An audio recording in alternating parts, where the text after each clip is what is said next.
Hello and good day, I am EvoStorm and today I'll be showing you how to use Handbrake, an amazing video converter that converts really big files into really small files without any quality loss whatsoever. Before we begin, I want to point out that I'm making this video for people that I know have issues regarding video conversion and especially with gameplay videos which tend to end up quite big.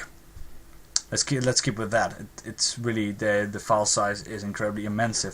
Especially if you use for apps, that comes uncompressed. For example, this video, which I've recorded back in November, is 3.5 gigabytes for just 1 minute, and it's not even Full HD. If you convert it with the Handbrake, it goes to 40 megabytes. Same resolution, same quality. Trust me, you can check out my YouTube channel, even though YouTube has down the resolution to 720p because it doesn't support 960p, which is a shame, but nevertheless you will check out the quality is just fine and there's no distortion or anything whatsoever. If there's any lag, it's probably because of the editor program. It was crappy back then. I apologize for that. Anyway, let's just start out. This is Handbrake. This might be a bit of this might all be gibberish to you, especially the advanced section, but we won't be using that, so lovely. In order to import a video, you can go to source and video file, or you can drag and drop, but we're gonna from a folder to here, but we're gonna be using a video file because I want to use an episode of an anime. In this case, I have Fullmetal Alchemist Brotherhood episode 1 in 720p. Yeah, I love this anime, by the way, it's amazing. Now, but sometimes I want to watch it on my phone. This thing has external subtitles, so this is a perfect video to start to have in a tutorial of, like to use in a tutorial. Now, let's start out with picture tab. Lovely. Size source is 720p, obviously 1280 by 720. I apologize there. We can change that if you change the anamorphic to none or loose.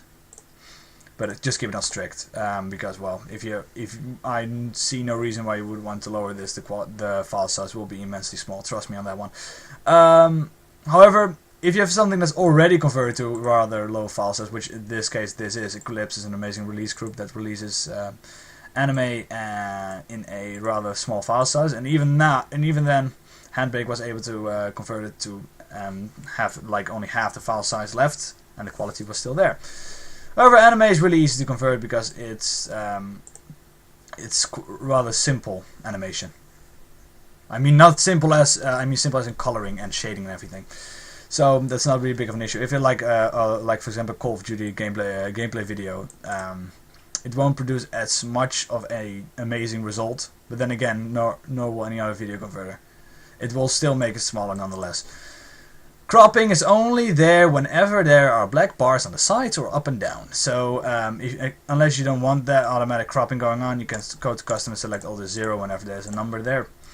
And that really covers the picture. Video filters covers the filters that are included in Handbrake. Most of the time you'll be using this, except if you go to from 60 frames per second to 30 frames per second. In this case you have to use, well, you don't have to, but perhaps the interlacing will work. Denoising will work if you have a low quality video with or a video recorded by camera. It will make it a bit smoother. Grayscale encoding, unless you're like an artist or something, is quite useless, and deblocking, the telecenering, whatever you call that, and decombing is something I have no idea what they do. I'm sorry about that. I haven't looked that much into the converter myself, as I'm only using it for the purpose of converting any file that's incredibly big or has subtitles in them externally.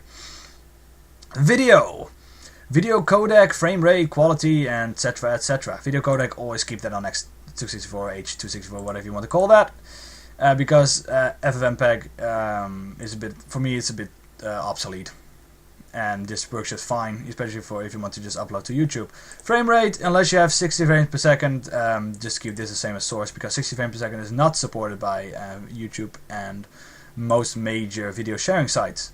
So then you have to put it on 30.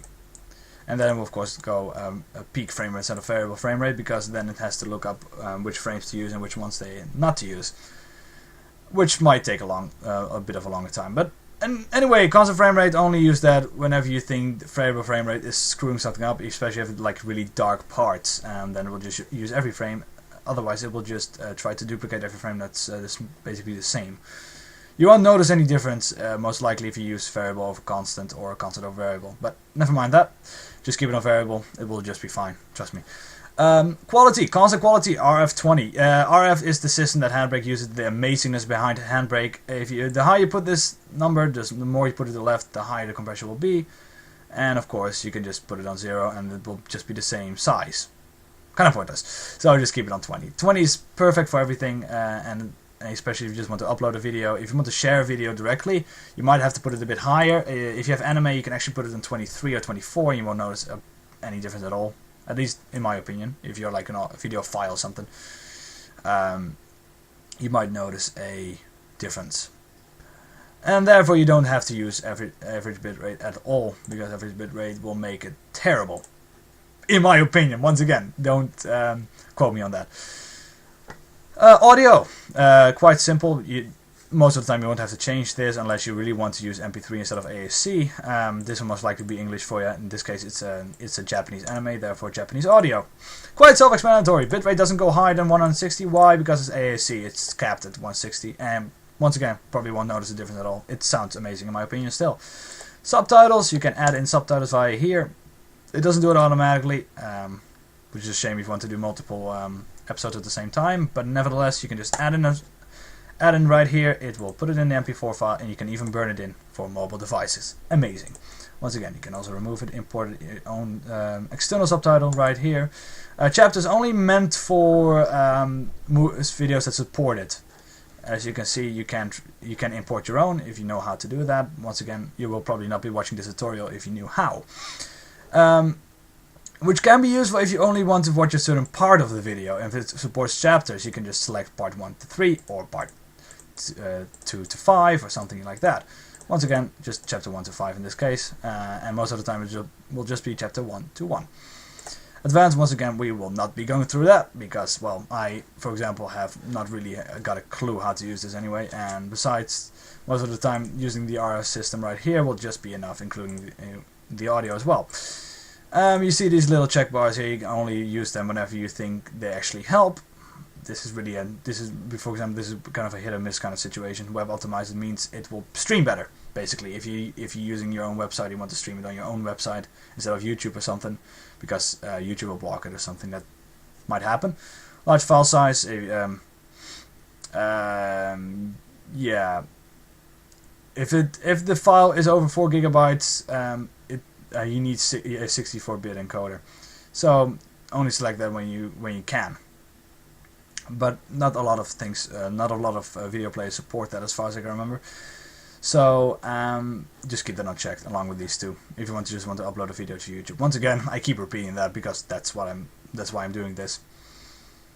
And then we're done. Before anything else, you notice that this might be empty for you. Just simply go to Tools, Options, and select the default path right here in a format. Just copy what I'm here right here. MP4 file extension can be always use MP4 or just go automatic. It won't really make much of a difference. It's basically a renamed file. I'm not entirely sure why it does that. It's just a different container. Like here, you can also select a Matroshka video file, MKV. And that's it, mostly. But yeah, if you want more information on this, if you have any questions, you can just leave a comment down below. I'll try to answer it as detailed as possible. But don't if it's like a big question, I recommend private messaging me, because I think I allow that. If not, leave a comment below that I don't allow that, because I need to enable that. And that's it. I hope you found this video slightly useful. But I had fun making this, even though I was interrupted every freaking time I was recording this or I was doing it wrong. It happens to me a lot. Be sure to check out my other videos, mostly gameplay. If you want me to do more tutorials on programs or anything, once again, comment down below. If you want me to if you want to show me the converted files, you can leave a video response. I'll check them out. As long as it's not anything weird, of course. This is EvoStorm. I hope you found this useful, and I hope to see you subscribed on my channel. And that's it. EvoStorm out. Bye bye.